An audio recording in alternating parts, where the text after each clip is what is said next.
to broadcast on the radio. There'll be some music and some random talking in between, and then eventually the whole thing will just end. Yeah, that's the Flintstones. Really? Yeah, that was from before the dawn of time. Really? That's, I couldn't get my head around that beat. No. Well, it's complicated. Yeah, it's prehistoric. It's from the prehistoric times when Is that Fred Flintstone? That's Fred Flintstone. Flintstone. It's pronounced, yeah. As in Ray Winston? Exactly, yeah. Yeah. It's Fred Flintstone. Flintstone Churchill. And that's Barney in the background. Barney Rubble on the rocks. Exactly, he's scratching. And Bam Bam is responsible for the little stabs. The horn stabs that sound like the beginning of Do You Really Want to Hurt Me by Culture Club. Really? Yeah. Did he play on that as well, Bam ding, Bam? Ding, do you really want to hurt? That's what I thought was going to happen right the way through that song with those little stabs. But they never get there. It's frustrating.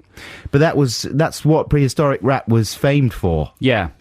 And that's why it's moved on since then. I'm only joking. That was Run DMC. It's from 1984, which sort of is prehistory. That's true. This is Adam and Joe on BBC Six Music. We're back after a 3-week sabbatical that has done nothing to improve our radio skills.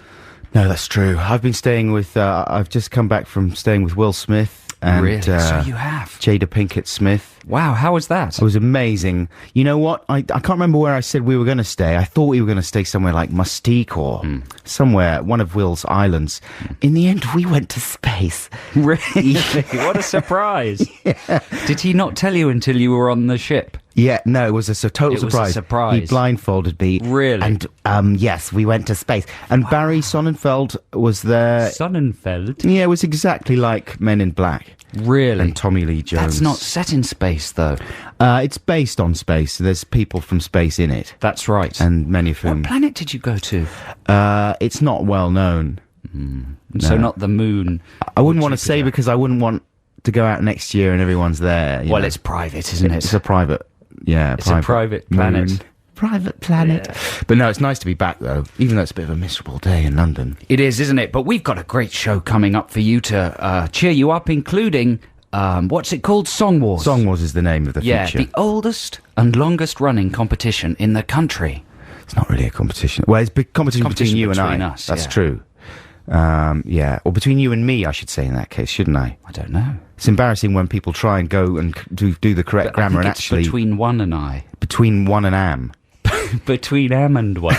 That's coming up later. Also, Text the Nation, which is the second longest and most respected running feature in the history of radio. Yeah, plus lots of great music in this hour alone. Why don't we have some right now? This is Ida Maria with I Like You So Much Better When You're Naked. Crikey, O'Reilly. No, it's not finished yet, mate. There you go, now it's finished. That's part of the song. That was Ida Maria, not Ida Maria. Why would you pronounce it Ida Maria? I didn't, you did. You've got some kind of lunar sickness. I have. From your space travels. That's called I Like You So Much Better When You're Naked. It's interesting to observe that standards of personal grooming in terms of the nude body have risen dramatically in the last 30 years. Absolutely. I was thinking that this morning because I left the house, I ran out of deodorant. Oh. And no one likes to run out. And it's not something I normally do. Normally I would buy like 3 or 4 deodorants at a time at the supermarket. I never like to run out. I like to have them all in a line there. You stink. And I absolutely stank by the time I got off the tube. It was a disgrace. And, I used my wife's deodorant. And girls, I don't know what they're doing there, but they must smell. Or they just, they're so slight they don't generate any funk. Because I was badly let down by my wife's deodorant on the tube, but now everything's cool. But what were you thinking of in terms something of completely different? If you look at naked people from the turn of the century, or maybe the 30s or 40s or 50s or 60s or 70s, they're very different. That's true. They don't really trim. They don't trim? No. Right. You know, it's like shoving a forest into a small plastic bag. Yeah, that's true. It is it's fashionable to be plucked and shaved now. Have you ever stumbled across an erotic magazine from your parents' generation? I've seen one your once dad's sock drawer. in a museum.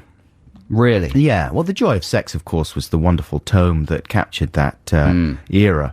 And everyone was, yes. Just, I'm saying, standards of nudity have risen.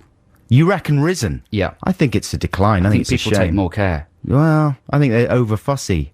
I think it's nice to wander around with all the forestation growing happily. pumping out CO2. Thank God you said CO2. Yeah.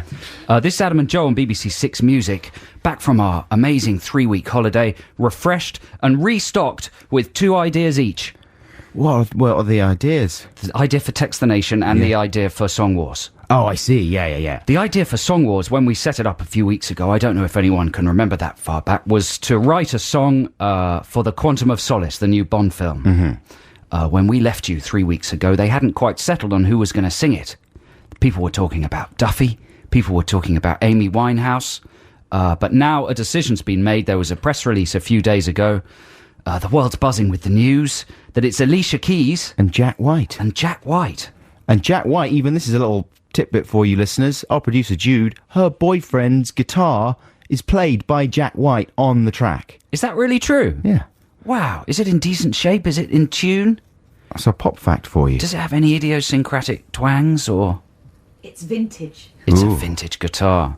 So that's good. I mean, no one's heard the song yet, have they? No, and the song, interestingly, isn't called The Quantum of Solace. No. It's called something like Kill Me on the Lips. Right. Ooh. I just made that up. But that would be a good name for a Bond song. It would be very good. Now, you know what? I was thinking of it last night because my song ends with the refrain, Quantum of Solace. I mention it quite a lot, right?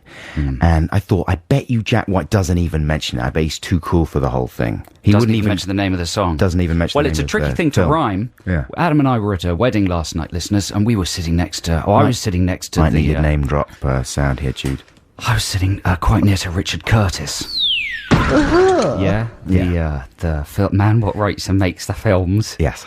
And we were Vicar of Dibley. His partner is Emma Freud, the lovely Emma Freud, and she's once read a book by Stephen King. No name drop sound needed there, Jude. Why not? That's just a reference I to a was person. trying to fool her. Last night I saw a film starring James Bond. Anyway, what were they saying? They were trying to rhyme something with Quantum of Solace. Yeah. All we could think of was Dollis, the old shoe shop. Yeah. And that's no good, because kids don't know what Dollis is. They went bust, didn't they? Did they? I don't think they exist anymore. Maybe they do. If they do, I'm sorry, Dollis. Well, we discussed this before we left, didn't we? That the other thing you could rhyme it with was Wallace, as in Wallace and Gromit. That's right. And I was really trying hard to work in a Wallace rhyme. Really? Yeah. Now, there we go. So get another name drop queued up. I was sitting next to Rob Brydon. Mm-hmm. He came up with that. He, for some reason, has written a Quantum of Solace song as well. Has he? I only came in on the fag end of the conversation, but that's what they were talking about. What's he doing writing Quantum of Solace songs? I don't know. He's on our patch. All comedians are all over it. It's Get the off our most patch. unimaginative idea Is it? in the world. Oh, wicked. Oh, wicked. Anyway, but I haven't rhymed it with Dollis or Wallace. Neither have I. Gromit. I've gone for a different rhyme. Really? Yeah, I've really rhymed a different word. Really? Oh, you're going to find out. I'm excited. So that's coming up soon. That's coming up within the next half hour, is it not? Yeah. Yeah. Yes, in fact, like within the next quarter of an Just hour. ground to a halt there. Let's play another record. Yeah, this is a free play, isn't this it? is a free play, and this popped up when I was on holiday with Will What are we talking about now? Smith. The song. The song. And we were out there, we were by the pool, and I had the iPod or MP3, non-generic MP3 player on shuffle, and this song popped up by Bananarama and the Funboy 3. I hope this is the version by Bananarama and the Funboy 3, and I forgot how amazing it was. You know which song this is, right? This is their cover of It Ain't What You Do, It's the Way That You Do It. Check it out.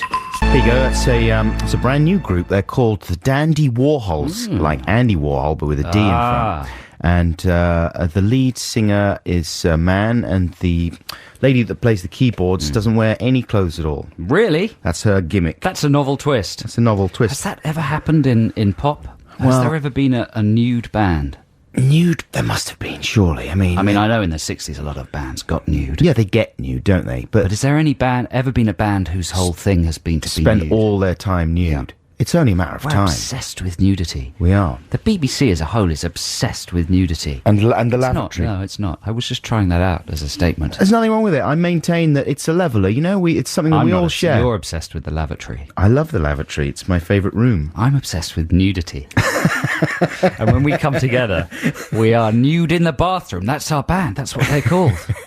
Listen, we've already made 2 mistakes. It's not even 25. That's true. The shoe shop isn't Dollis, is it? I seem to remember there was a shoe shop called Dollis. Someone's texted in to say it's Dulcis, which is quite right, because that rhymes better with Solace, does it? No. Well, no, but it's got a C in it. Yeah. That's good. It doesn't exactly rhyme, but there's something going on there that's a bit better, if you ask me. There's the IS at the end. It makes it sound a bit like Solace. Yeah. Dulcis, Solace. Also, I said I was referring to forests pumping out CO2. No, right. They don't really, do they? No, otherwise they'd be pollutants. Exactly. Otherwise they'd be worse than cars. You'd have to chop them all down. In fact, and replace them with massive fields of cars. In fact, there'd be a government drive to cut down all the greenery. Yeah. That would have been a better what's his face film? M. Night Shyamalan. Yeah. Shyamalan. Have you seen that one yet? Yeah. Is it any good? Yeah. No. Yeah. You love it? No, it's not very good. No. But it's quite fun to watch. Right. Sometimes the bad ones are better than the good ones. He's your favourite. I do like him, yeah. He's got terribly sparkly eyes. He really does. Yeah. He's got beautiful eyes. That's right. Listen, next weekend, as you might have heard on that trailer, this very show, will be coming live from the Summer Sunday, which is a very exciting festival that takes place where, Adam? Leicester. Yes. And it's a weekend of music. Who's on the bill? Do you know? Supergrass. Yeah. I'm just quoting from the trail. Jonas Policewoman. There you go. And apparently we'll be in the Six Music ice cream van. Does that exist? If it doesn't, I'm going to be really upset if it's a figure of speech.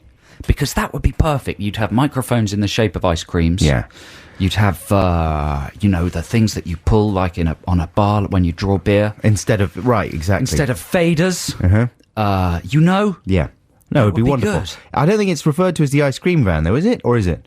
In the trailer it is. It's a 1950s Airstream, one of those Really? silver American cars. It's not an ice cream van. It's amazing. So that's a lie, really, isn't it? Beautiful. It's a BBC lie. But then we... Summer Sunday. Got you. Sunday I know, ice with an cream. AE. Yeah. Yeah. And we'll be passing out flakes, that kind of thing. It's a lie. That is a lie, actually. But no, can't wait to be there. Are you going along, listeners? In fact, I'm going to a festival this weekend. Are you? When I leave here today, I'm going to the Big Chill. Wow, really? Yeah. You're going to do some comedy there? Tonight I'm hosting the pop video night I do, Bug. Good one. Collection of pop videos from the BFI. And then tomorrow night I'm doing a bit of stand-up at the Underbelly tent. From the BFG? It's nothing to do with BFG. Really? No. Will he be there? Yeah. He runs the festival. With his snoozle trumpet? Yes, he runs the festival. He's playing after Leonard Cohen. Giving out a whole lot of... What does he eat? What are those cucumbers called? The big friendly giant eats. You know what? It was never my Snoozle favourite... Wiggles. It was never my favourite Snuzzle Roald Wuggles. Dahl book. I like it. Do you really? If you're at the Summer Sunday, though, next weekend, do try and come and say hello. DJs always say that, don't they? But if you actually do try and come and say hello, you'd probably get hit by security. Yeah, we got a lot of security. But no, do. And similarly at Big Chill, come and say hi. It's going to be rainy, though. Yeah. Haven't got my wellies. Anyway, listen, more music now. This is Essa with Headlock. Oh, you got me in a headlock. You got me in a headlock. Who's that geezer? He's called Essa, and the song's called Headlock. It's the first track playlisted at Six Music to be available as a T-shirt. Apparently it's a digital release, and you can't buy it on CD. You have to go and buy a T-shirt, and that gives you a sort of serial number, and that lets you download the record. This is a whole new innovation in record releasing. It's a shame we're just coming up to the news, because we could bang on about that for some time. Maybe we will do after the news. It's released as a T-shirt. I mean, that's more or less... That means that the apocalypse is pretty much nigh. Really? Is that one of the signs? That's one of the signs. In Revelations? Written in Revelations, yeah. When stuff starts getting released on a T-shirt, it says, etched in stone, then things are going to start ending.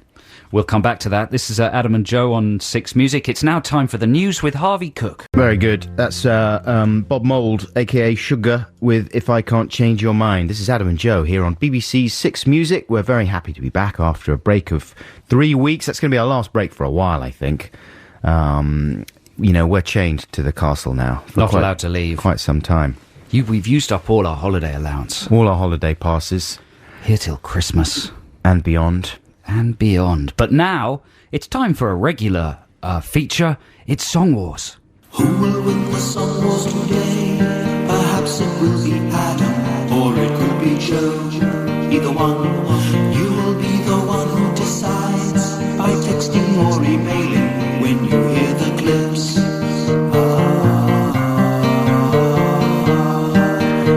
can't text, right, for this one?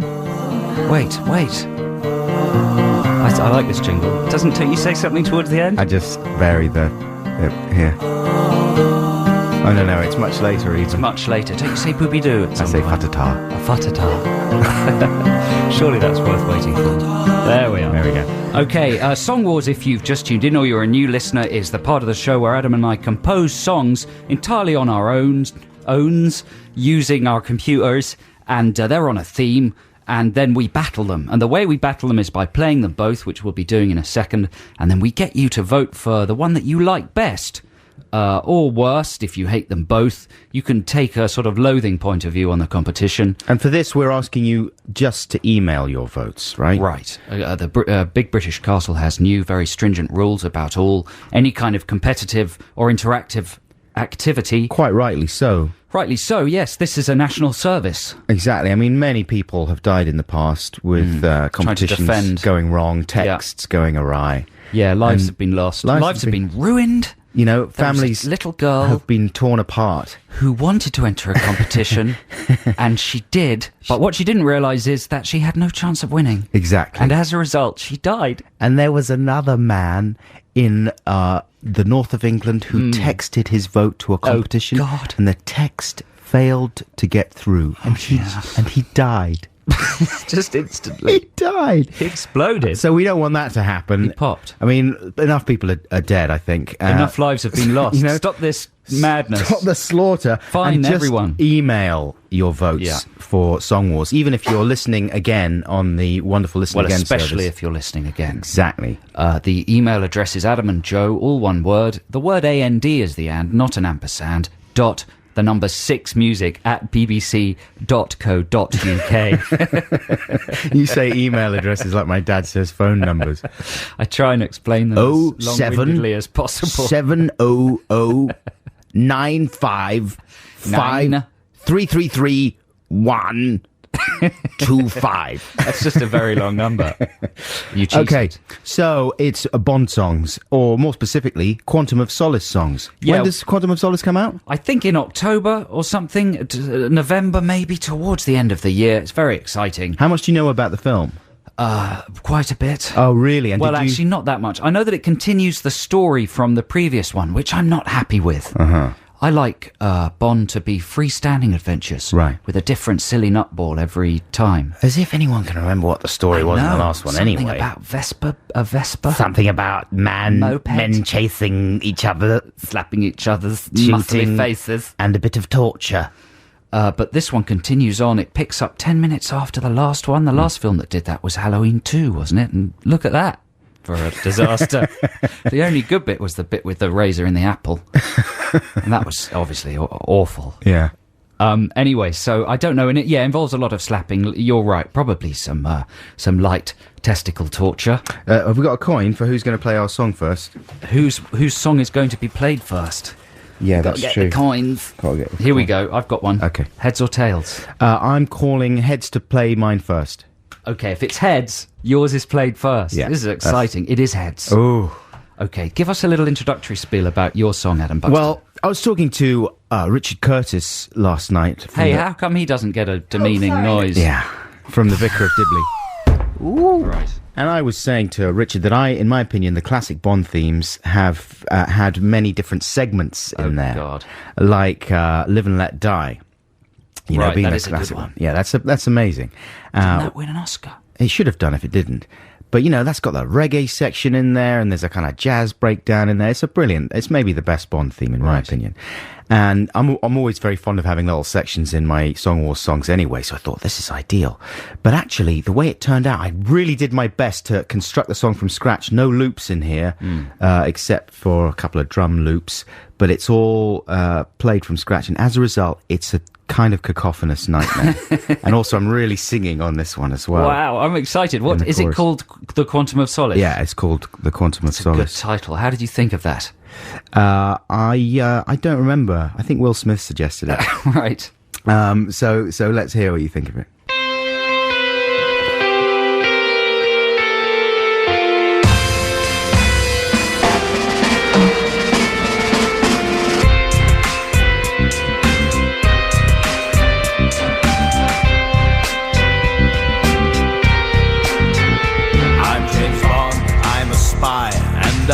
working for the Brits. I've got cars and guns and gadgets. I've got ladies with big brains. I've got licenses to kill.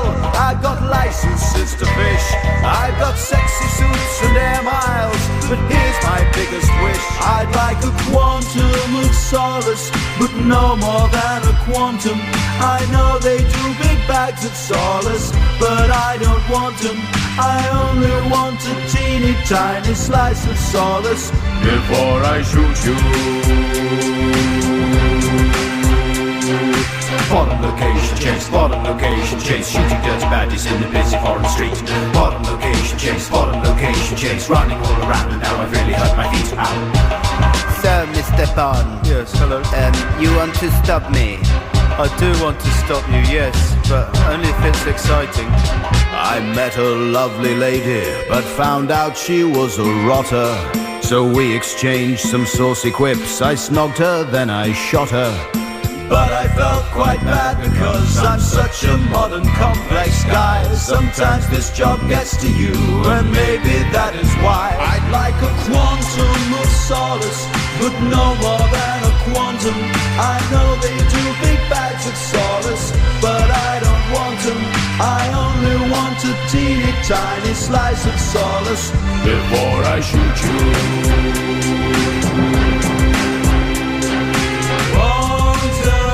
Of solace, I'm saying the name of the film, of the music.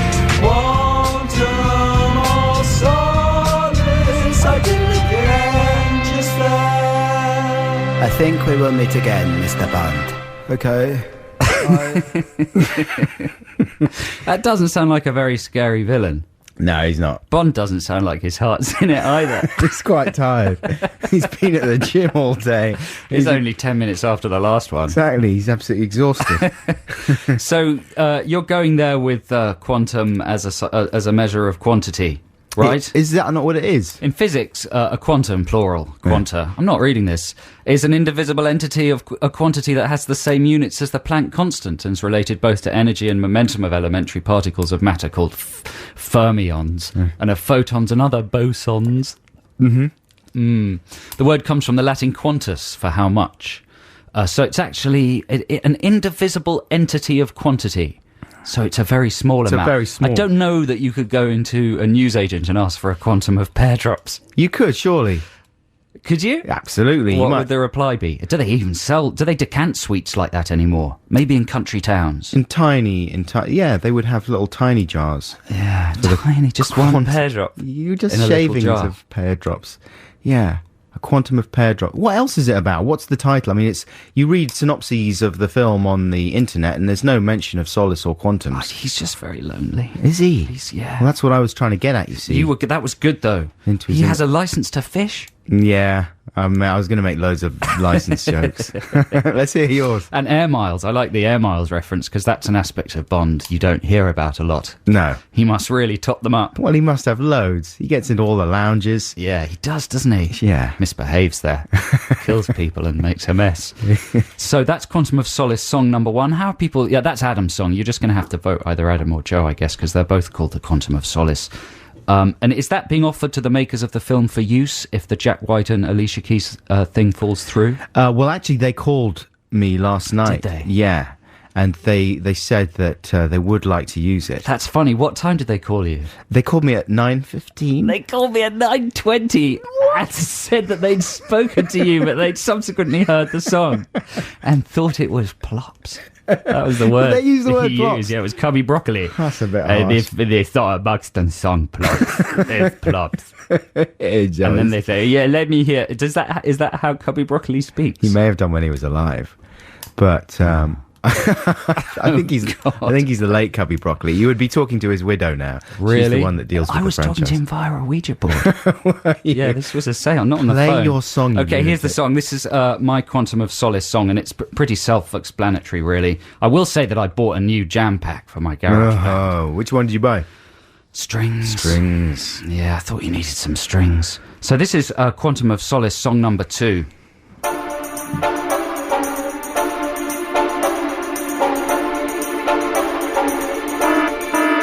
He's got a gun and great big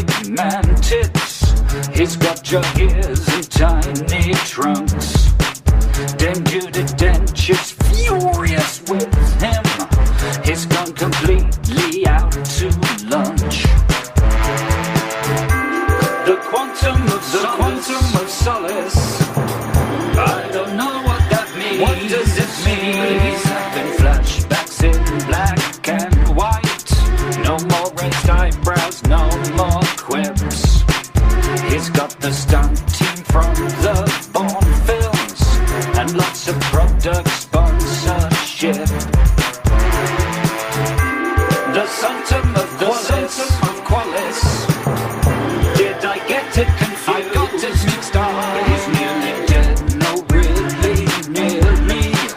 It's much more gritty than before. No silly gadgets, just lots more fighting with that French bloke that does parkour. The thingy of what's something of Boris. I forgot what it's called. Is that what it was? Sometimes I wish Roger Moore would come back with an underwater car or some kind of jetpack, or a hover gondola and a Union Jack. Forget it, mate, it's not the 80s. He'd rather kick you in the face. We've got a newborn for the naughties, because the world's a terrible place. The quantum of solace. I've written it down, remember it now.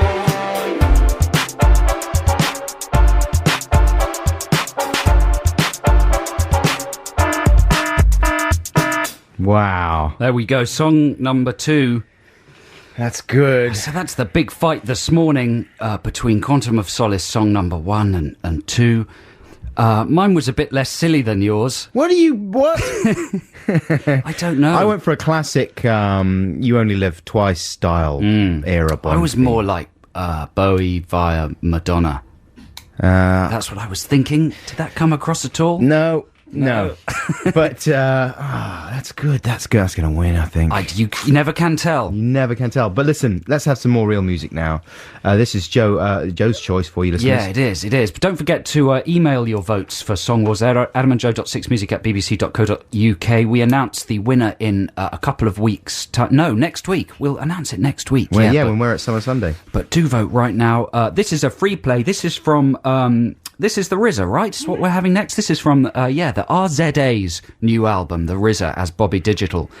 This is fantastic. It's the clean version, so there are some backwards naughty words, but they're backwards. No one will understand them. This is called You Can't Stop Me Now. That was very good. Reckless Eric with Whole Wide World. That was recorded as a session track for the John Peel Show on Radio 1 on the 25th of September 1977. I wonder if any listeners out there have got the RZA as Bobby Digital album. I've only heard that single. I wonder if the album's as good as that. But that's the track we played before Reckless Eric there. You Can't Stop Me Now. He's Let from us the know Wu-Tang if Clan. He is is, that yeah. right? They were playing in London recently. They were apparently very, very good. What does their show involve, I wonder? Puppets, a little nativity play. Fun toot horns? Some always fun toot horns. A lot of audience participation. Yeah. That kind of thing. Oh, that sounds like It's fun. nice, isn't it? There is a beanstalk at the end. Oh, good job. No, I don't know. It probably involves killing and shooting. Some of them are dead now, aren't they? From the clan? Yeah. Which ones? ODB. ODB. Yeah. What happened to him? He got very ill off of drugs, I think. Oh, did he? Did he? I think he did. I think that's right. It's never a good idea, kids. No, drugs are... They don't work, basically. To dabble with them. As I was on my way... This is nothing to do with any of that, but just by the by, as I was on my way from the tube this morning... I overheard a conversation between a man on the street, and he was sort of standing there looking hopefully at passers-by, you know? He would have looked hopefully at me if I'd been a little bit further down the pavement. Hopeful for what? Well, this is the thing. He basically stepped up to the bloke who was just ahead of me walking along, and I could hear him launching into a whole spiel. Like, sorry to bother you, mate. I just, you won't believe it. I left the house this morning. I'm supposed to be on my way to hospital. My grand's in there. I locked myself out of the house. I haven't got any money. And it was one of those spiels, right? Which you instantly think, you're lying. You're lying to me. It's basically you're begging, but you've just decided that you're going to concoct this elaborate tale to somehow legitimize the begging as if you're making some sort of effort, But then a little part of you always thinks, well, maybe it's true. And maybe I'm just jaded and cynical, beaten down by the modern world. And why shouldn't I believe my fellow man if he's asking me for help, How do you respond in those situations? Well, I always judge it on the quality of the lie. Right. I agree with you that, you can see through it almost instantly. But part of me thinks, well, this person's ashamed to be asking for money, so they're trying to sort of save face and self-respect by building a story. So, if you don't believe it, it's a bit insulting to them. So do you pick apart the story ever? Do you, challenge them on If they say they're collecting for charity, that's a popular one in my area, right. Is a clipboard, a fake sponsorship form, and something about sponsoring kiddies. Not the football guy. Do you get the football guy? Possibly. Because Joe and I live quite close in South London, and there was a guy who used to come round all the time, and I always used to give him money, because one time he gave me his card. He sort of flashed a card at me, and he gave me a number even to call to check it out, and I phoned the number, and there was an answering machine message saying, "Really? You've come through to the local football nice place." And, so he'd done all that. Wow. But so I was totally convinced, and I was happy to give him money whenever he came by. And he sort of said, you won't see me for, I'll come round once a year or something. It was rubbish. He came round every couple of months or whatever. I always gave him quite a lot of money. And then one day someone said... You should have asked to go and see the team play. Well, he wanted me to. Did he? He said he wanted me to. But he must assume that everyone is just going to be lazy and won't go along. Yeah, I'd love to see the team play. How are they doing anyway? I always had a little chat with him. But then someone said, the football guy is a total fraud and he's been busted. The woman who I saw with the clipboard, and she was wandering around our local organic food market, but she was collecting money for homeless people and alcoholics. Right. So really it was just a sort of semantic adjustment to an honest, proposal. Because she was collecting money for herself, but she'd arranged it as if she was in charge of a scheme that helped people like her. She was representing them. Yeah, the scheme. Yeah, which is fine. Absolutely. I think one should always give a little bit of money and be very nice. I mean, the one I fell for the other day was just outrageous, which was this guy saying, I live just down the road. I'm at number 35 down there, and just locked myself out. And I'm supposed to be going to pick up my kids. And, he looked like a pretty respectable guy. Always kids in jeopardy. That's a key trope of these things. And he was so specific. He said, I've got to go to the garage. I've got to get a new fan belt. It costs $9.99. Is there any way you could just lend me He wanted a tenner. And I will post it back through your door later today. Okay, here you go. Gave him a tenner. Gave him a tenner for the fan belt to pick up his kids, because he's my neighbour. He lives down the same street as me. We're all neighbours, right? You got to help out your neighbours. No, and of course I never saw him again. And I just felt like such a jerk, and I wanted to find him and rip his fan belt out through his Would you respond tonsils. to honesty if someone knocked on your door and said, hello, I'm addicted to crack. Yeah. And I can't afford any.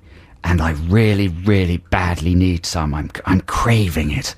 You wouldn't believe it. Please, please lend me £5 for a quantum of crack. If they said it in that voice, I would.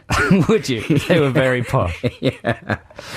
But, I mean, what would you do? Like, if one day you were really in that sort of situation yourself and you were genuinely in trouble and you had locked yourself out and you did have to get to the hospital to help your wife who was just been admitted there after a car accident or something, you'd be stuffed, wouldn't you? Because but you probably wouldn't stink of urine and have scabs everywhere.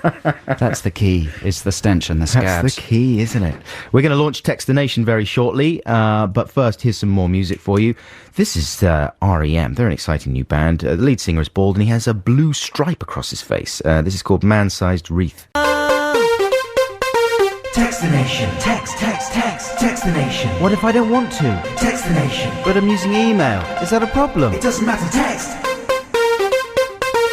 Yes, it's Text the Nation time here on the Adam and Joe radio show on BBC Six Music. What's going on? I'm just trying some new headphones. What? The previous ones I was wearing were mono, and I was sort of upset listening to some of the music was all coming out mono, and I'm trying these different ones now. And why was everybody laughing at you? Because I just got all like different headphones on. You got tangled up. Yeah. Now I have to take the new ones off to switch the old ones. How undignified. Don't worry. It's all fine. Everything's fine. Thank God this isn't television. Yeah, exactly. You'd be a national laughing stock. Okay, there we go. That's better. Oh, listen to that. That's amazing. It's Text the Nation time, listeners. This is a complicated quiz. I'm going to explain it, so listen very carefully. We give you a kind of a question, you text in answers, and we read the answers out over the airwaves. Not even answers, though, are they? They're comments, really. Well, they're sort of answers. They're responses. Yeah. That's right. It's another word for an answer, I suppose. Responses. So this week, we are talking about T-shirts. Yeah, novelty T-shirts. You know, listeners, if you buy a magazine like maybe Viz or the Fortean Times or Q magazine, towards the back you might get a page-sized advert from a T-shirt company who are selling the latest T-shirts that it's cool to wear round the place, and it would have some kind of picture on it that's designed to make people think you're cool. One of the ones I saw in Q magazine the other day, they had a whole page of particularly lame ones. Right. Was I'm Barry Scott, and it's got a picture from the Sillet Bang advert. Yeah, and student favourite. Exactly. So it sums up a lot of what the whole T-shirt market is about. A lot of them are very rude, so we got to be careful here. There you go. I'm the Stig. That's a popular T-shirt. That's a Top Gear thing, though, isn't it? I saw a child in an I'm the Stig T-shirt. A child couldn't be the Stig. The Stig is their stunt driver, right? Who's like an anonymous, mysterious figure. Always masked, yeah. Well, that's popular. I don't think that's too stupid, though. It's popular, but not too stupid. That's like wearing I Am Spartacus or something. Yeah, it's a bit like that. But here is one, for instance, from, we're looking at the NME here, there's a page of stupid T-shirts. One says, I prefer Britney bald. There you go. So sometimes if you cash in on, a pop cultural phenomenon, that can be a good thing to make money from. What else? There's another one with a picture of a scuba diver, and it says, the deeper you go, the better it feels. That's not about scuba diving, is it? I saw one that said, I love lamp. What's that? What does that mean? And it's got like a little silhouette of a lamp. Right. So that's sort of studenty randomness, right? There's your classics, your I'm with Stupids, your my parents went to XYZ and all they got me was this T-shirt. Yeah. Whoever invented that, did they copyright that, do you think? You can't copyright something like that, surely. I think you can copyright a T-shirt design, can't you? No. A statement you can copyright. I like the Pope smokes dope. Someone's got rich off that. Yes. No. Well, that's what this whole Text the Nation pivots around. We're trying to come up with slogans and design ideas that can make us a billion. A pretty penny. I think I've got one. Have you? It came to me during our break, just the one idea. Right. I was trying to think hard of a new T-shirt slogan that would say if I set up a stall on Oxford Circus or Camden Market or any regional market, I think with an idea like what I've had, I would make a lot of money. Because what's going on in people's minds when they pass a stall and they see a T-shirt, they think, that is so funny and unusual, I have got to wear that. Yeah, it's going to impress people. They're going to think I'm sexy and funny and clever. It's ephemeral. It's fairly cheap, 10 to 15 to 20, 25 pounds maybe I'm charging. And, so it's like a badge. It's like a very big badge with sleeves. Yeah. So do you want to hear my ideas? Hit me. I was thinking very hard. And at first I was thinking along the lines of something to do with Area 61. Is it Area 61? 51. Mm-hmm. Yeah. Area 61 was well, wait, plants. I was getting confused. I was jumping ahead of myself. Area 51. Aliens are very confused. What? Aliens are very popular with T-shirt designs, smoking a jazz cigarette or something. Mm-hmm. So my idea was Area 69. Nice. You can fill in the rest. Yeah. Yeah, but that's a combination of filth and aliens. You can imagine what the aliens are doing. It's sort of a combination of filth and aliens, but not much else. No, but you don't want to stretch people's brains. No. That would sell. But then I thought that's not good enough. So then I thought, what about a video game one? What about if you had a picture of Mario from the Mario games? Like it. And he's just urinating, and he's urinating in a puddle and looking happy about it. And underneath it just says Nintendo Wii. That's quite It's good. not sophisticated, but there's a blunt baseness about it. I was that trying to has think of particular force. a wee something, yeah. But then I threw those away, and I came up with what I think is the winner. Those are both copyrighted. Hard to beat by the Nintendo way. Wii. It would be the look on Mario's face that's key. Would he be urinating on one of the other characters, maybe? Very possibly on Yoshi, or maybe Toad. I like I it. think maybe Toad. That's fun. Anyway, but I rejected those. You can have those. The winner, I thought, cash in on the Apprentice fever. Nice. Alan Sugar's fame. It's a picture of Alan Sugar, and he's going. He's in the "you're fired" position, Right. pointing his finger. We'll have to get BBC approval for this. But he's pointing two fingers, and in his two fingers are a jazz cigarette. Right. And instead of saying "you're fired," he's saying "you're fried." Nice. You know, You're going to get rich off I'm that. going to get that's copyright, Joe Cornish. You could, at the very least, you could go into business with Sugar. I mean, if he's got the business brain that we think he has, then Which he he does. would know that is a winner. He invented Amstrad computers. They're still the most popular computer in the workplace. Absolutely. They've got green writing. And they go beep, beep, beep, beep, beep, beep, whenever you try and type anything. The Amstrad PC95W12. Isn't that what it was? You used to be a big fan of Amstrad. I had one, yeah. Man, that's a brilliant idea. Well, there's three brilliant ideas, Adam Buxton. Not just I've only the got one. I would say that's two good ideas, one brilliant idea. Area 69. My idea is also alien based. Good. And you've got a picture of the classic little green man on the front Yeah. there. He's wearing swimming trunks. And he's saying, "Take me to your Lido." I mean, the only problem with that one is that some people pronounce it Lido. But for my purposes, he's saying, "Take me to your Lido." Yeah, that's good. Are you laughing with approval or disgust, Jude? What are you... You're fried. No, it's good 'cause just the as first good half- as you're fried. I don't know. The first... Take me to your I Lido. like it, man, because the first half of the word is the same. Yeah. Leader. Yeah. Lido. Most people Lido. say Lido. That's the correct He's pronunciation. not bothered isn't it? about meeting George Bush. He just wants us to go for a swim. That's good. At the Lido. Brockwell. Lido. Anyway. That'd be good for kids. Yeah. I mean, be good mine for are a bit anyone. transgressive. Listen, it's better than this other one. This is a real one. Jack Bauer could get off the Lost Island in 24 hours. What's that?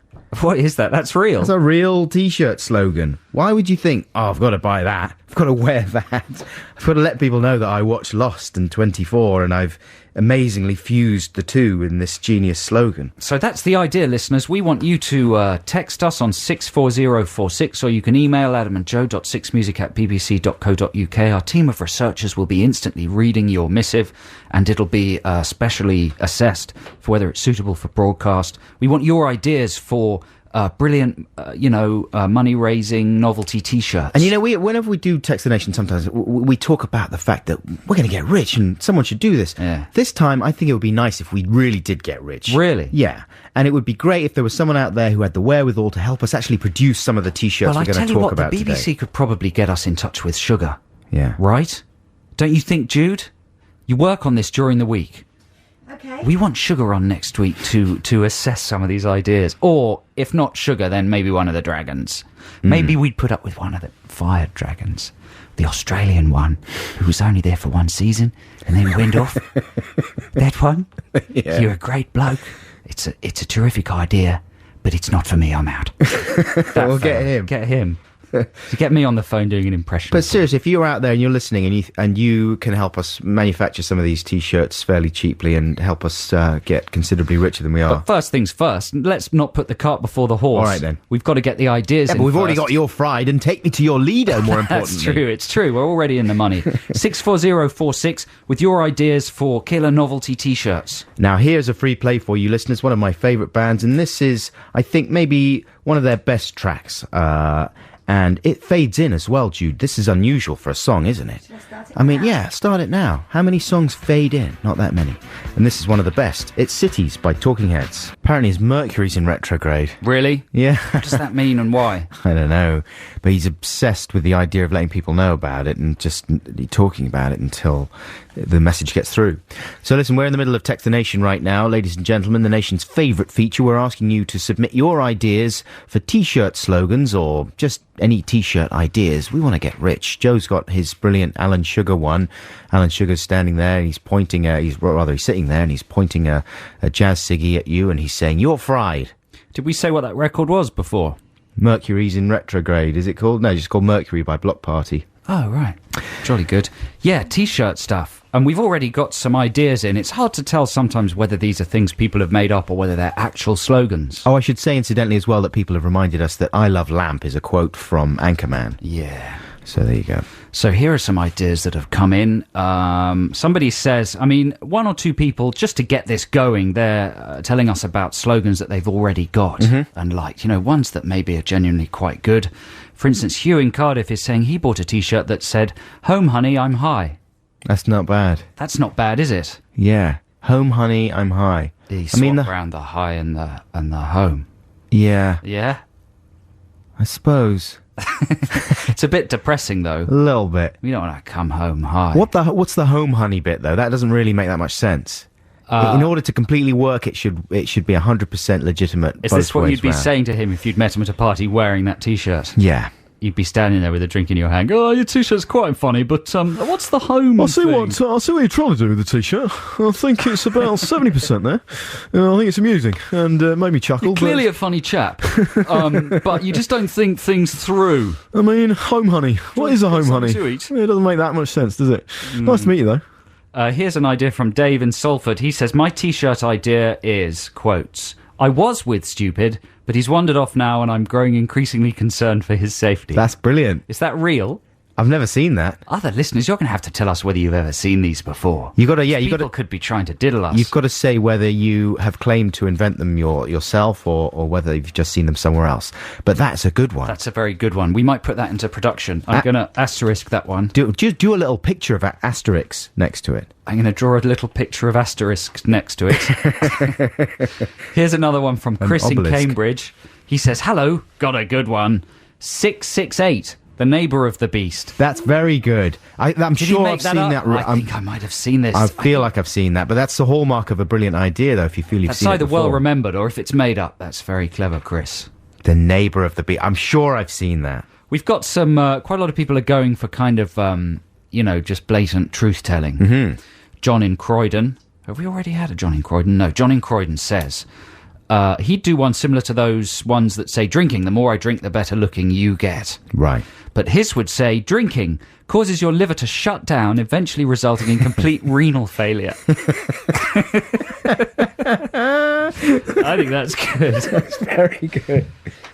He's got the "drinking" in big letters and the small print smaller, obviously. Yeah, because one of the real T-shirts I saw on one of the advert pages in Q magazine, I think it was a bloke lying down, apparently passed out in a field with a green T-shirt on that said "paralytic" instead of "paramedic." Ah. You see what I mean? Yeah. And why would you want to do Especially if you actually needed a paramedic. Exactly. Especially if you are paralytic and you actually passed out and you're in serious medical trouble. Attention. Then the paramedics would probably get there and be so insulted. That's right. By somebody using such levity. That you'd die. That you would die. That's tragic. We don't want the whole thing to result in death. An anonymous texter has just texted us in something, an observation about how people who wear T-shirts like this, it's a sign that they might be a bit thick sometimes. He says, "I once saw a young chap wearing a Harry Potter and the Pornographer's Friend T-shirt. It depicted Harry Potter using wizardry to undress a young woman. He was holding a bunch of flowers. As my train pulled away, I saw him greet what I presume was his date. This was in Croydon." There's a sort of, I don't know, he's not really saying anything particular with that. Was that from my dad? Very possibly. Listen, please keep your texts and emails coming in on the subject of T-shirt slogans, and please do indicate if you have invented them yourself or if you've just seen them somewhere else. But we've got lots more that have already come in, which we're going to tell you about shortly. But first, we're going to play some more music. And before that, here is the news, read by Harvey Cook. That's Cake with The Distance. This is Adam and Joe here on BBC Six Music. I'm Adam. I'm Joe. And that's how you can tell us apart. If you missed our Song Wars songs at the beginning of the show, we will be playing them at the end of the show as well, at about 12:45. I'm a little bit depressed about mine. I was saying, because I worked pretty hard on it. Really? And it was one of those ones, I got it finished late last night when we got back from the wedding, in fact. I did the final tweaks on it before I sent it into Jude. And it felt good, but then listening to it today, it just seemed rubbish. I don't know, man. I've been having a little look at some of the votes that have come in via email, adamandjoe.6music@bbc.co.uk, and you're well in the lead. No. Yeah, people like a laugh. Do they like a laugh? They like to laugh. I thought especially in such gloomy times. Yeah. With the credit crunch. The crunch. Le crunch. Le crunch. The French apples. Do you think falling from the sky? Crunchy bars are doing better with the crunch? They should call themselves credit crunchies, definitely. Yeah. And they should turn the inside green like money. Also, there's a cereal called Crunch, isn't there? Might be. Harvest Crunch. Harvest Crunch, that's got to be doing well as well. You think anything like because some people, where there's gloom, some people are capitalising on the gloom. You know what I mean? Someone has got to be having a good time thanks to the crunch. I'm just wondering who it is, that's all. Anyway, that's by the by. We're in the middle of Text the Nation. Are we in a position to read out a few more that we've got? Sure, yeah, we are. Let's have the jingle. Text the nation. Text the nation. What if I don't want to? Text the nation. But I'm using email. Is that a problem? It doesn't matter, text. On Text the Nation this week, we're asking you to come up with brilliant ideas for T-shirt slogans, the kind of thing that if you set up a stall in your local market, you would have made £1 billion by the end of the day. Have you ever actually gone and had a T-shirt made for you? No, I did make I have on occasion tried to make a T-shirt when I couldn't afford it as a kid. Yeah. I drew a Ghostbusters one. Nice. But it looked a bit wonky. I went into a printing shop and I got someone to print me up a T-shirt. When I was at college, I was at art school. It's the kind of thing you do there at art school, crazy madcap ideas like that. And I had a couple of T-shirts made for me. I think I've still got some. Do you remember I made some? Like when we were doing the Adam and Joe show, I got it into my head that I was going to be a T-shirt baron. What did they have on them? They had like random sort of designs, like drawn designs, very simple graphic-y designs. One of them had the word Henk, Henk. I remember that one. A little random word that I thought, this is nutty, I'm going to put this on a T-shirt. That'll play with people's minds in an enjoyable way. How did it go, mate? Not that well. No. Also, they were too small for me. So I looked grotesque wandering around in my Henk T-shirt. And yeah, that's as far as I got. But I mean, I'm going to go and get Take Me to Your Lido with the alien on there and the swimming trunks done very shortly. Here's some more ideas that have come in from listeners, and people are being careful to stress that these ideas are their own, and we like that, a bit of clarity and honesty when it comes to the origin of your idea. Jessie in Shrewsbury says these are his or her own work. Don't know the gender of Jessie. Maybe she's gender indeterminate. Maybe a hermaphrodite. Yes. Or just confused. What's the opposite of a hermaphrodite? A hermaphrodite. No, hermaphrodite's both, right? Yeah. And what's something that is asexual? A mannequin. No? Anyway, I don't know. Carry on.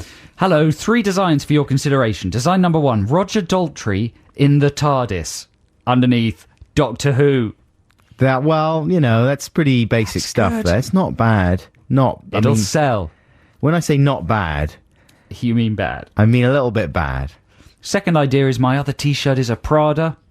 I don't know about that one. Well, that, again, it does the job. I mean, there are many worse T-shirts than that on the market, let me tell you. And then the third idea is Die Hard, overdose on Viagra. That's very good. There's something there. Do you think Jessie made that up? Yeah, I would say on the strength of the other two. We're putting that to market, Jessie. That's good, though. Die Hard. How would you do that? Would there be a picture of Bruce Willis? With a bottle of Viagra? Yeah. Or what about a picture of Nakatomi Towers, but it's floppy? Not bad. Not bad. But then would Nakatomi Towers be instantly recognisable? They would if Willow was next to it. If who? Bruce Willow. Oh, Willow. Well, speaking of which, here's one from Pete, and this is a good one. He says, silhouetted midgets hitting each other with pillows. The T-shirt reads, Willow Fight. Like the film Willow. Fight. That's quite good. They'd have to be like clearly medieval Willow-style midgets. Short people. Yeah. What was the name of the actor in Willow? Brian Dennehy. No, not that one. The short actor. I forget his name. He's the guy... Oh, it's terrible. No, it's not Kenny Baker, although maybe Kenny Baker might be in it, but... I know the guy you mean. It's the other guy. That's a good idea, though, isn't it? That's going to market at fantasy conventions. That's not bad. That one would fly, definitely. I wouldn't wear any of these myself, though. Wouldn't you? No. I might wear You're Fried. Really? And what was the other one we had before? The Neighbour of the Beast, I might That was wear. good. Yeah. Okay, here's another one. This is an anonymous texter says, most T-shirt designs are way too subtle. You should create a range of T-shirts with straight talking slogans like, I drink beer, I like girls, I take drugs, I have sex on them. That's quite good, isn't it? I like the other one that's more specific about the what's going to happen to you if you are indulging on all these things. Mr. Huggles, we've had a text from Mr. Huggles. He's a character from a forthcoming CBeebies series. Is he related to Dr. Snuggles? Probably, yeah. The nappy maker. He's got an idea for interactive T-shirts. A print of a dartboard on the front or back and some sticky balls to throw at the target. It's a good idea. With a small pocket on the T-shirt to keep the balls safe when not in use. So this isn't slogan-based. He's thinking in a wider context. In a wider context, He's thinking even outside the box. Can we use that phrase? Get annoying after a bit, wouldn't it? Yeah. What, thinking outside the box? No, people just throwing sticky balls at you the whole time. It would get a little bit annoying. But in the world of what T-shirts... if someone threw a real dart as well? You know, with the amount of stabbing in the world... You're asking for it. Put a target on your chest, but it's a statement about the state of the world, isn't it? Yeah. You know? So are you liking it? You're confusing everybody. Well, I'm confused myself. So that's good, isn't it? Someone told me that global... Confusion sells. Yeah. Global hypercolour T-shirts are on the way back. Apparently. Right? That's the new thing. Those are the T-shirts that if they change colour... Respond to your body heat. When they get warm. They were big in the 80s. There's got to be something, there's got to be a fusion of the global hypercolour and some kind of crazy phrase as well. I haven't got it yet, though. Listen, shall we play some more music and then hear some more of these? One more. One more to send us into Coldplay. Okay, this is from Chris in Leyland. A T-shirt with Mr. T's Swimming Pool Installation Company written at the top, all right? Mr. T's Swimming Pool Installation Company. Then a picture of Mr. T with a speech bubble saying, I fitty the pool. That's good, isn't it? That is quite good. It's a bit complicated, but it's worth it. It's good. Here's the mighty Coldplay with Viva La Vida. Viva La Vida by Coldplay. What is that about? It's just about how revolutionary he is and how amazing his ideas are and how the world's having difficulty accepting them. How when he goes to heaven, how excited God will be. And St. Peter. And St. Peter, and how difficult it is leading a new revolutionary movement in music and young people. Is that really what it's about? Is it? What's it really about, Jude? That seems a little big-headed if that's what it's about. Existential doubt. It's about existential doubt. Existential doubt. We're going to have to listen to I the didn't lyrics get any more of that from closely the next lyrics. time. Yeah. Anyway, the mighty Coldplay, and this is Adam and Joe here on BBC Six Music. And folks, you may remember that we had a competition recently called Video Wars, where we invited you to submit videos for a couple of our Song Wars tracks. Jane's Brain, which I recorded, and Meatballs, which Joe recorded, only short ones. And we were overwhelmed with responses. We genuinely thought that we would get maybe 14 or 15 people who actually bothered to make videos for these tracks. In the end, we got 143 videos that people had made. All of them had a really impressive amount of effort. Maybe one or two, literally, were clearly tossed off in about 2 or 3 minutes. The rest of them were pretty amazing, and some of them were extraordinary and clearly had days of hard work put into them. So we had a judging session. The competition is now closed. You can't submit anymore. But Joe and myself... It was a proper judging session, wasn't it? We had our producer, Jude, we had Adam and I, we had Garth Jennings, the pop video and movie director, and we had a special lady from the BBC head T's and office. C's, was she saying? Terms and conditions. Yeah. She was forcing us to obey the precise letters of the rules. Absolutely. Give everybody a fair crack of the whip. Not be extra generous to anybody because they were particularly sophisticated. Technically, not to punish anybody for being technically sophisticated. Making sure that the judging criteria were correct. To me, she embodied the BBC. To me, she did as well. Because she was a curious person. I haven't run across anyone like that in the BBC for a while. But she seemed like old school Big British Castle. She should have been a Blue Peter presenter. Yeah, she was very well sort of spoken. a Valerie Singleton character. Exactly. Sexy, but, contained. Absolutely. And extremely well-spoken, like proper newsreader-style voice she had with her clipboard. It was quite attractive. But also, like, when the whole atmosphere in the judging room was very sexually charged. But when we were looking through some of the entries, like, there was... I had trouble concentrating. She kept on sort of, when we were looking through the internet and stuff, she kept on saying, "Oh, I love that Ween track. Oh, that's one of my favourite Ween tracks," and stuff like that. It was really bizarre, the juxtaposition of all her pop cultural nous with this kind of 50s... Anyway, so she's won. Ooh, she's won. We're giving her the prize. That's what we wanted to tell you, listeners. We've cancelled the competition, and she's coming to look around the studio. Yeah. And we're going to take her into the street. Because we fell in love with her. Yeah, that's not true. We have got a shortlist. And it was not easy to arrive at the shortlist. Very tough. And if you're listening and you entered the competition, we'd like to thank you from the bottom of our hearts, because there were some brilliant entries, and it takes a lot to actually get up and film something, then edit it, then sync it to the song. Mm-hmm. It's a lot of hard work. To say nothing of actually uploading it to YouTube, Absolutely. Which can sometimes take hours. So, no, thank you very much to everyone who responded. And we'll be announcing the winner when? In 2 weeks' time? Yes, so not next weekend at Summer Sunday, but the following weekend when we're back here in the studio on the 16th of August. We'll be announcing the winner of the extraordinary prize. And let me tell you as well that I personally lobbied hard for there to be more than one winner, but apparently that was not in keeping with... I lobbied hard for there to be no winner. Yeah, Joe wanted to get the whole thing banned. But, it felt unfair to me that we just had to narrow it down to one... But now person. We know how whenever anybody announces a winner, they always go how incredibly hard it was. And you always think... how all the entries... And right. you think, no, it wasn't. Well, sometimes they say, the standard was incredibly high. It was been very... and they're just lying. But this time we are not lying. This is the one time. If you go onto YouTube, listeners, and do a search for Video Wars or Meatballs or Jane's Brain, you'll come up with like 60 of these things, and you'll be able to have a look at the amazing range and quality of ideas that were submitted. But we were very excited and honoured that everyone made such an effort. Before Joe's free play, just a little bit of housekeeping. It was Warwick Davis, who is the actor in Willow, of course, and another word for something that is of neither sex, apparently, is epicene. So there you go, little fun facts for you there. Now, Joe, what have you chosen for us? This is a track from the late 80s, Adam. It's a hip-hop track. It's by a band called the Diss Masters. They're masters of the diss. They love to diss. This is a track called Black and Proud. Goodbye. Bye then. That was Mr. E with the Eels and Susan's House. That was a session track. I think it was recorded for Joe Wiley. We think around about 97. We're not exactly sure. There's a little confusion there. This is around about then. Yeah, Adam and Joe on BBC Six Music, I was just going to say. Oh, okay. And then I did. So you love the hipping and the hopping. I like the hippity hop. You love to hip. What's your favourite, though, out of the two?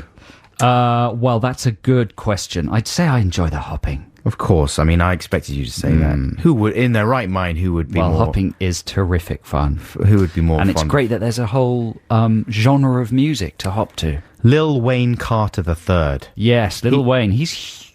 Well, he's tiny, though. Yeah, but he's huge. Yeah, well, physically, he's tiny. He did until Nas knocked him off. Nas. Yeah. He had the #1 album in America. So I know almost nothing about Lil Wayne Carter, apart from the fact that I see his face on tube posters and stuff, because he's got this new album out, and it's just the face of a little 3-year-old boy, as far as I can tell, and he's got tattoos all over his face. The child? Yeah.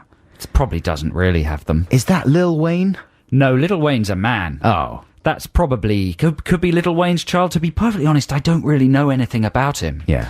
As you will have heard from my choices today, my hip-hop taste resides in about 1989 and hasn't really progressed out of it. Yeah. I think he's quite kind of... he's sort of not... When I say scary hip-hop, I don't mean that his lyrical content is scary, but there's a kind of meanness and measliness to the samples in a lot of modern hip-hop. Do you know what I mean? As if as melodies, they'd be used on some kind of horror film or something. Oh, I see. I never liked that kind of thing very much. I like kind of... you like it more hippie-hop? Hippity-hoppity. Yeah, yeah. Jazzy kind of stuff. Well, I was mainly less curious about the music as the tattoos on the little tattooed kid's child. face. That's a good question. Like, is that real? I mean, obviously, I would think it's not real. I would imagine it's a photo. You're not going to tattoo a 3-year-old boy, are you? Unless he asks you persistently. That's what unless I'm he saying. really doesn't give up. Yeah, or unless he's been naughty. That tattoo on the face as a punishment. Yeah. What is tattooed on the child's face? It's like little they look like astrological symbols or something, you know? I'm not exactly That's sure. good. It would hold a child back developmentally, wouldn't it? You would think so. Unless you got something really nice tattooed on there. Because the tattoos are painful, aren't they? And They're painful and they're permanent. they're pretty much permanent. It's not the greatest gift you could give to a child. Plus, if you're doing it on a child's face, they would expand as he grew as well, wouldn't they? Well, you could make that part of the thing. part of the fun. Part of the fun, yeah. You could make it a train, say, and the older he got, the more carriages would appear. Train. That's a good idea. Or a worm. Yeah. A little worm, smiley face. Anyway, I just wanted to check. I didn't. I thought maybe you might know the answer. I'm afraid I don't. If anyone out there knows if the little child, Lil Wayne Carter child, is really tattooed, maybe they could let me know. Now it's music time, ladies and gentlemen. Here is Jack White with the White Stripes, and it's Dead Leaves in the Dirty Ground. White Stripes, Dead Leaves in the Dirty Ground. I can play that on my guitar. That's the first song I learned how to play on my guitar. It sounds quite easy to play. It's quite easy to play. Yeah. It's not so easy to sing and do Really? a good job of. I find it really easy to sing. But it's only about 4 chords in there. It's easy. So you're laughing mainly, and I might sing that. I was thinking, because John Pearson, who sorts out some of the festival coverage here at the BBC, was saying, would we like to do anything at the Hub tent at the festival, the Summer Sunday festival that we're going to be at next weekend? Joe, you weren't so keen on strutting your stuff in there. I won't have any time to rehearse. Right. Yeah. But then, so he said, well, Adam, do you want to play a song? You can play guitar. And I was like, well, I can technically play guitar. I think he was suggesting you play a self-penned song, not cover a rock track. He wasn't that specific. I And don't I know if immediately thought, might be time to play Dead Leaves in the Dirty Ground. Oh, I went to Summer Sunday last weekend. I saw Adam Buxton cover the White Stripes. It was incredible. It was incredible. It's much better than the original. It's a lot better than the original. He's so rock and roll. I thought about doing that one, or I thought about doing She's Got Medals by David Bowie. Very early Bowie track. I'll pop to the lav. Or I might do one of my own. I don't know. It's I've written so many. It's exciting. It's very Who knows exciting. what'll happen? So, folks, we're in the middle of Text the Nation. Let's have the jingle again. Why not?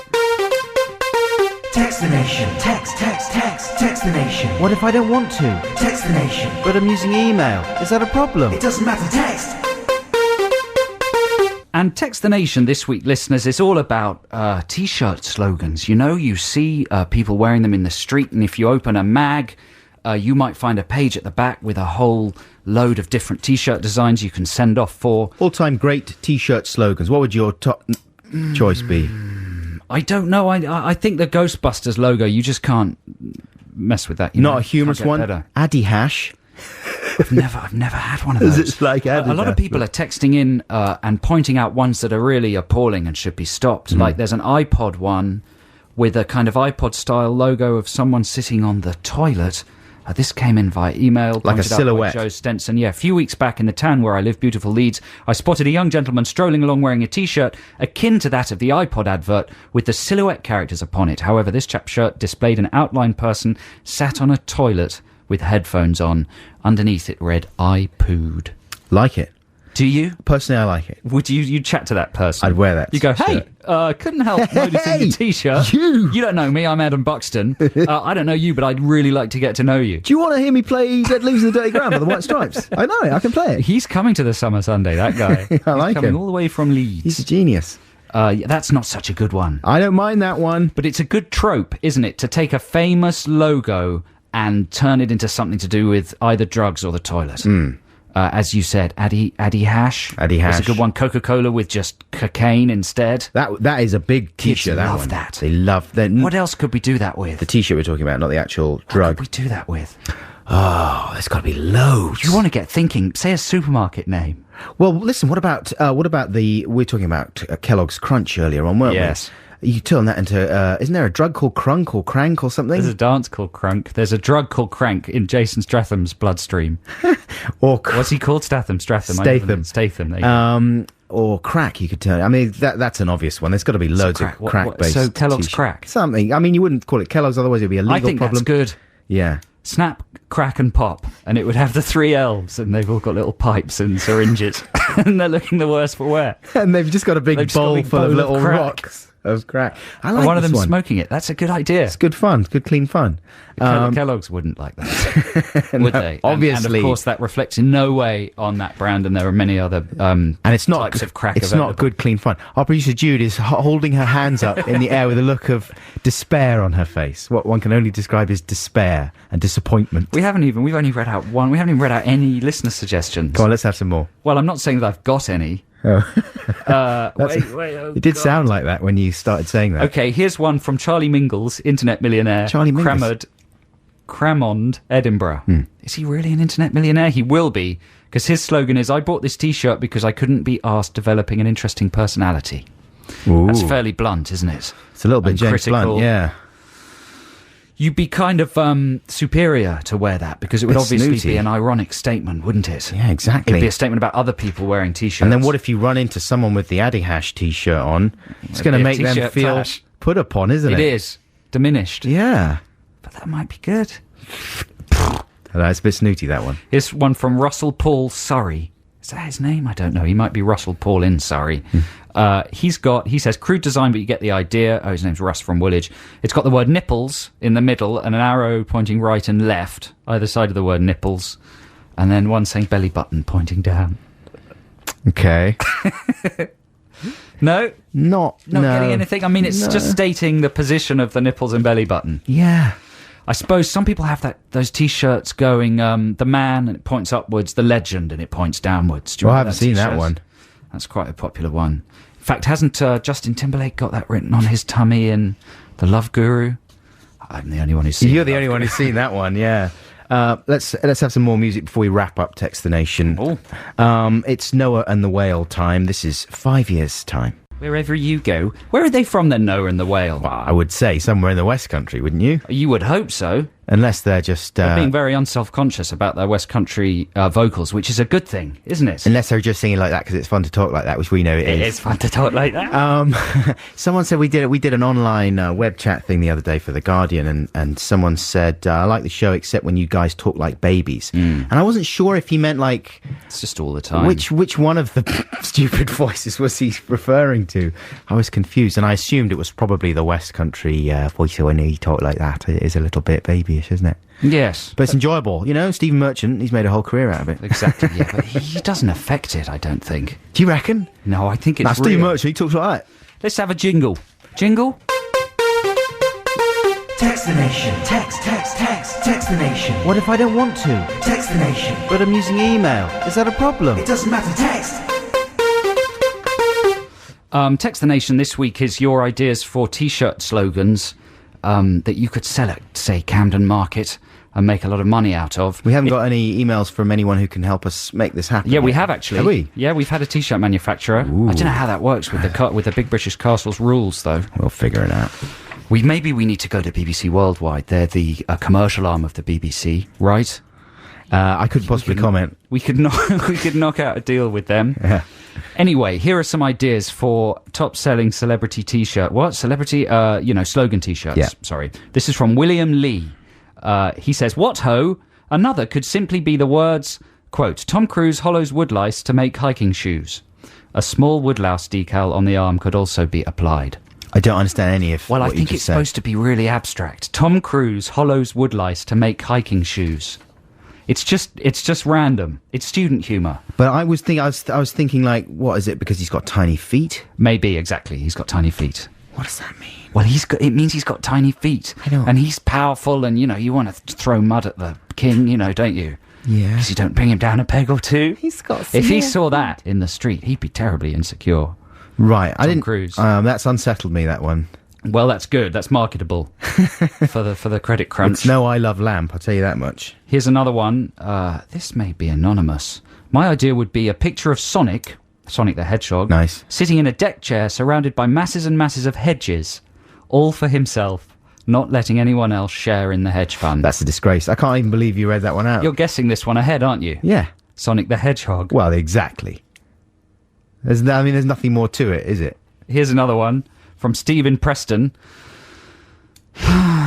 This is like this is like Frankie says relax, but he's suggesting No, I'm not reading that out. Like, what's wrong with Sonic the Hedgehog or something like that? You know what I mean? That would be better. Hard to illustrate, I'll give you that, but... That would be better. Here's another one from George Smith. He's saying a picture of Pete Doherty or Amy Winehouse with the phrase sex, drugs and sausage rolls underneath it. Yeah. Is that a bit porky? There is a T-shirt around, you know, those Abercrombie and Fitch T-shirts, and it looks like kind of collegiate American university writing, and they say apple crumble and fish. Is that good? Oh, like Abercrombie and Fitch. Exactly. That's quite good. We're discovering that these T-shirt slogans, they're not laugh out loud, are they? Generally, as a rule. There are more things to think about. Yeah. Because what's funny about, you know, the Coca-Cola logo with being the word mutated cocaine, into the word cocaine. Subversive, isn't it? Is that funny? Well, it's just a bit Coca-Cola of enjoyable used subversion. to contain cocaine, didn't it, famously? In the olden days, In the olden days. When it was nice. It's just a bit of That was classic history. Coke. Someone else is suggesting, Cameron McEwen suggesting a T-shirt with Danny Dyer on it with the slogan, anyone got a spare trilogy? What trilogies is he involved with? He says on the commentary of, what's his latest film? Straight Heads, one of those commentaries.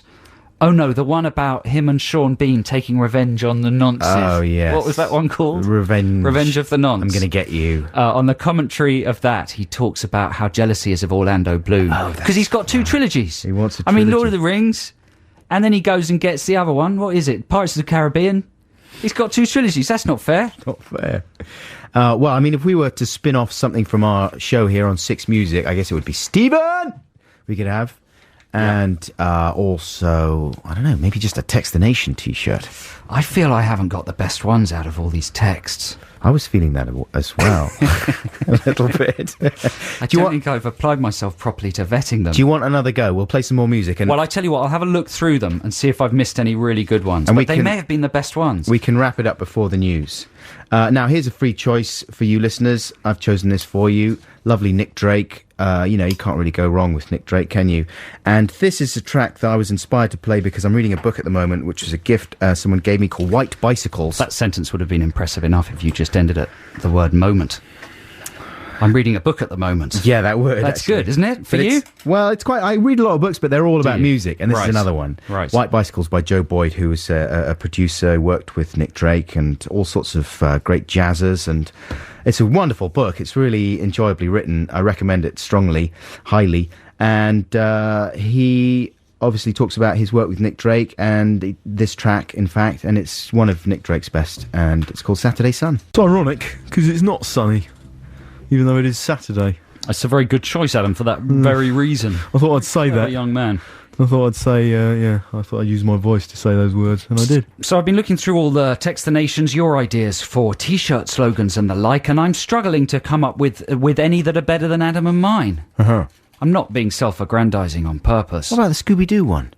That's quite good. This is from Maddie from Colchester. She says, hello, my idea is Shaggy skidding on a dog poo and the caption, Scooby-Doo-Doo. Well, you say it in that dismissive way, you read it out. Well, it's to make you seem small. Here's how I would say it. Shaggy, he slides on a dog poo and the caption is, Scooby-Doo-Doo.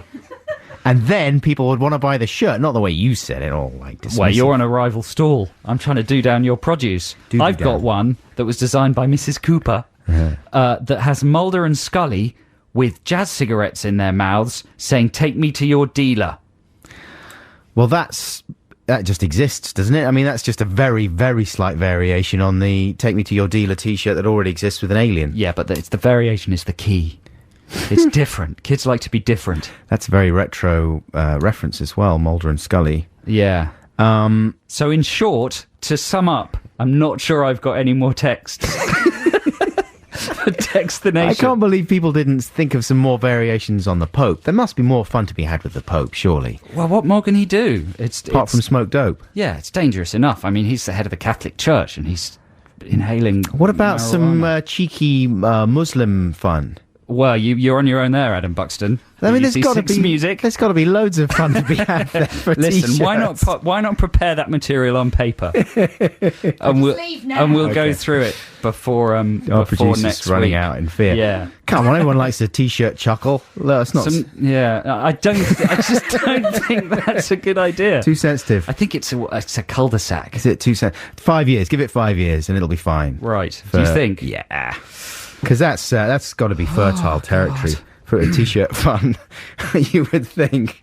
Now, listen, folks, we are coming up to hour. Only half an hour left of our show. It's so nice to be back with you. We're not going anywhere for a while. Thanks, man. I wasn't talking to you. No, it is. It's lovely to be back with you too. Thanks, Joe. man. You've washed, and you look really well. Your Thank shingles you. have all cleared Shingles up. have gone. It's good. And we're going to listen to some news soon. But after that, in the last half hour... There's something to look forward to. I love the Adam and Joe show. The thing I love best is the news. The news. They tell you what's happening in the world and all the things. But after that, in the last half hour, we're going to remind you of Song Wars this week. We're going to play you our Bond songs again for Quantum of Solace. So that's something to look forward to as well.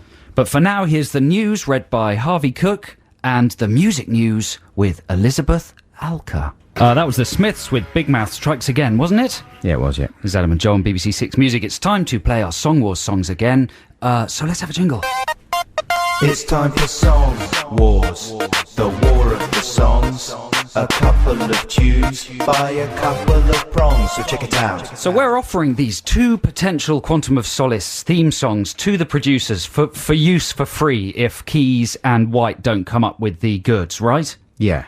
If their duet isn't up to scratch. Or another alternative is an end theme. I mean, will Keys and White's thing be at the end anyway? That's a good question. Do they have the song at the end? I don't know. That's a good question. I've usually left by then. It's not David Holmes. Who's the guy? David Arnold. David Arnold, composer. He does the proper music. He would be doing the orchestral opening stuff, titles. Yeah, right. So he would probably do an orchestral version of the opening title over the closing theme. Do you know what disappointed me in the last Bond movie, Casino Royale? No, I don't. It was there were no ladies dancing in the opening bit of graphics. Have they got rid of all that? Yes, they just had playing cards. Oh. Like people being killed. They were like flicking playing cards, weren't they? And they were like stabbing people in the chest. I liked it when they had naked ladies swinging on the barrels of guns. Definitely, and you were straining to see if there was anything poking out. The opening sequence to The Spy Who Loved Me Yeah. is one of the most erotic pieces of film I've ever seen. They're totally nude. They are, that's what I'm saying. And there's one bit where they're in Russian hats, Ushanka, whatever those Russian hats are called. But they haven't got anything else on. No. And they're marching like a dirty army. And I like that army. Absolutely. I want to be invaded. No, by I them. always used to think when I was watching that film as a youngster, I always used to think that's what I want. That's my job when I grow up, is to do the opening titles for the... Yes. Well, or to get my hands on the film before it's been all silhouetted. And do what? Watch it. Just take it to your bedroom and close the door. Yes. Now listen, let's play our songs. Yeah, we're going to start with mine this time. So both songs are called Quantum of Solace. This is Joe's song. And yeah, it's called Quantum of Solace.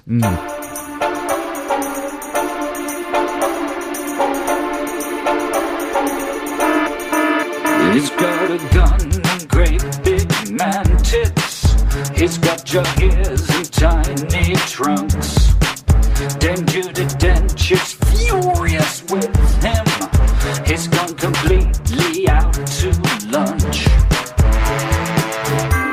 The Quantum of Solace. I don't know what that means. What does it mean? He's having flashbacks in black and white. No more raised eyebrows, no more quips. He's got the stunt team from the Bourne films and lots of product sponsorship. The Phantom of Qualis. Did I get it confused? I got it mixed up. He's nearly dead, no really, nearly. It's much more gritty than before. No silly gadgets, just loads more fighting with that French bloke that does parkour. The thingy of Boris. I forgot Is that what it was? Sometimes I wish Roger Moore would come back with an underwater car or some kind of jetpack, or a hover gondola and a Union Jack. Forget it, mate, it's not the 80s. He'd rather kick you in the face. We've got a new bond for the noughties, because the world's a terrible place. The quantum of solace, I've written it down, remember it now.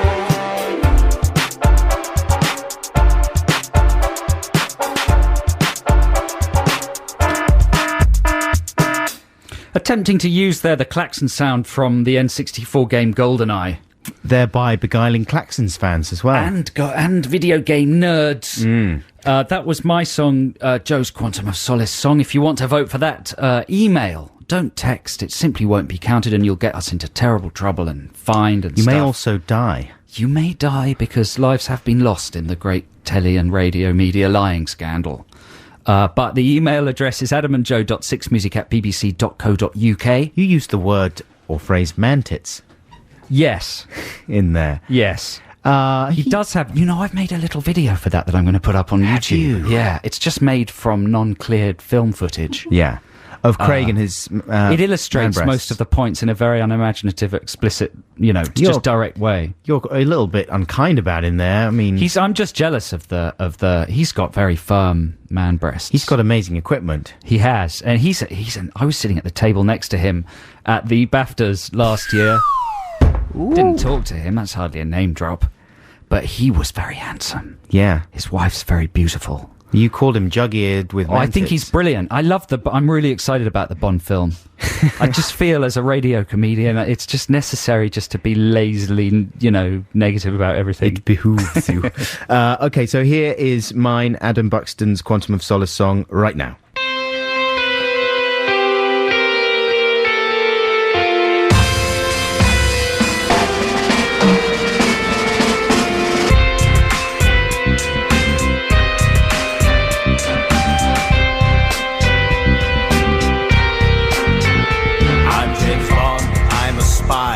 I'm working for the Brits. I've got cars and guns and gadgets. I've got ladies with big brains. I've got licenses to kill.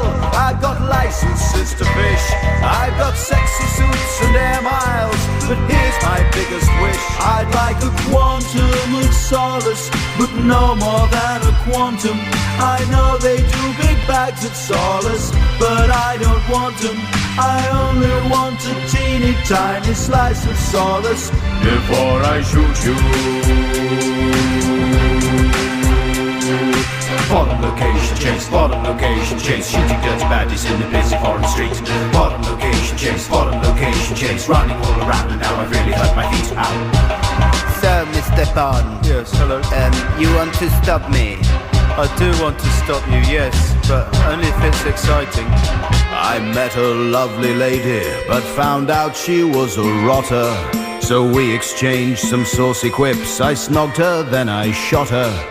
But I felt quite bad because I'm such a modern, complex guy. Sometimes this job gets to you, and maybe that is why I'd like a quantum of solace, but no more than a quantum. I know they do big bags of solace, but I don't want them. I only want a teeny tiny slice of solace before I shoot you.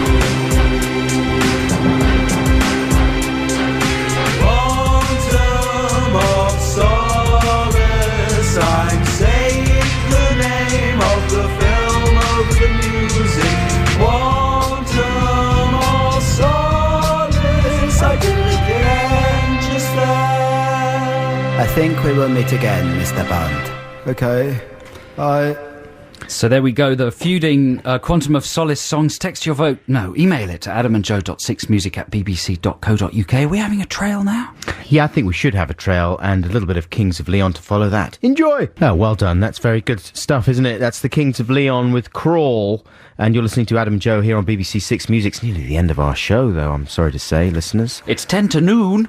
10 to noon. But the good news is that, of course, our podcast will be back tomorrow evening, available to download sometime after about 6 p.m, thanks to the tireless efforts of our production team here at Six Music. So that's something to look forward to. And maybe you even enjoyed some of the placeholders that we had in the meantime.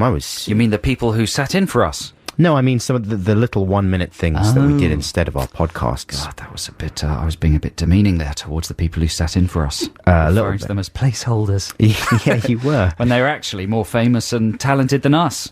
Yes, thank you so much, David Quantick and Alan Carr, who sat in for us while we were away. And not together, of course. And they had some assistance, didn't they, from other people as well. But, I was in... I went to Los Angeles again the first week we were away. You're practically from Los Angeles. I'm trying to move there if I can. That's not true at all. What's it like there? It's amazing. You could never afford to go, someone like you. Mm-hmm. But it's extraordinary. Bill Clinton is the president. Mm-hmm. And he plays the jazz saxophone. He's a saxophonist. And he's always stoned. And there's a new film that's just come out there called Batman. Mm-hmm. And it's amazing. It's like, remember the Camp 60s series? Yeah. They've made it dark for the naughties. That's a good idea. It's all about terrorism now and 9/11. Brilliant. And it's important. Mm. Yeah. No, but while I was out there, I went to see a film that has kind of a cult reputation, and people always talk about very fondly, Labyrinth. Oh, yeah. And it's kind of a bit of a touchstone for our generation, isn't it? For just sort of instant, it was amazing. Yeah. So I actually went to see it at a cinema, projected. It was on at the New Beverly, which is this really good little repertory cinema. Uh-huh. And I think it was a Tuesday night. And we all went down there to see it. And of course, who does it star? It stars David Bowie. David as the Goblin King. Wizard. And word has it, people were gossiping, there was lots of chit-chat from film nerds. Apparently he's ashamed of it. No. And he doesn't like it. Dance, baby, dance. And it's extraordinary. He plays a Goblin King in a land of puppets. If you haven't seen it, you should really get the DVD. It's a really odd, peculiar thing. It's who's it directed by? Is it Frank Oz? Or it's one of those Henson people directing it? And I think it's written by Terry Jones. Yeah, Terry Jones is one of the writers. And it's one of the last big pre-digital creature films. Right. So it's got loads of amazing puppetry techniques. Was it around the same time as The Never-Ending Story, or somewhere like that? At the same time, maybe before, yeah. And that was directed by Wolfgang Peterson, I think. The director of Das Boot. That's a strange one. That could have done with a bit of Bowie. But let's not get stay on topic. Yeah. Labyrinth.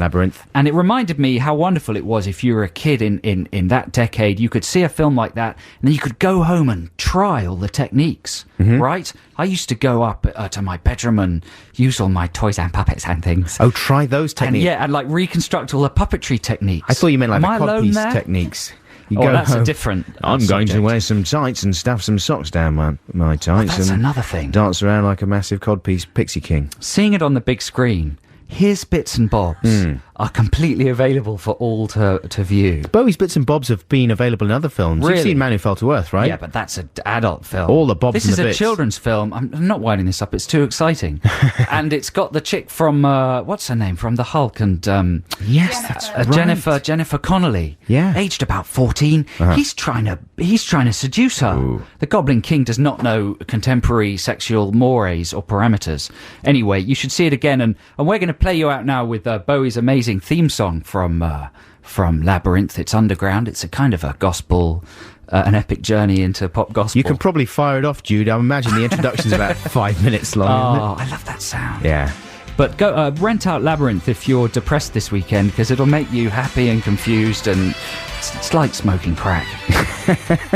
But for kids. Happy and confused. Yeah. Not that I've ever done that. It's deadly as well. Gary Crowley's next. Wow. Fantastic. What a morning.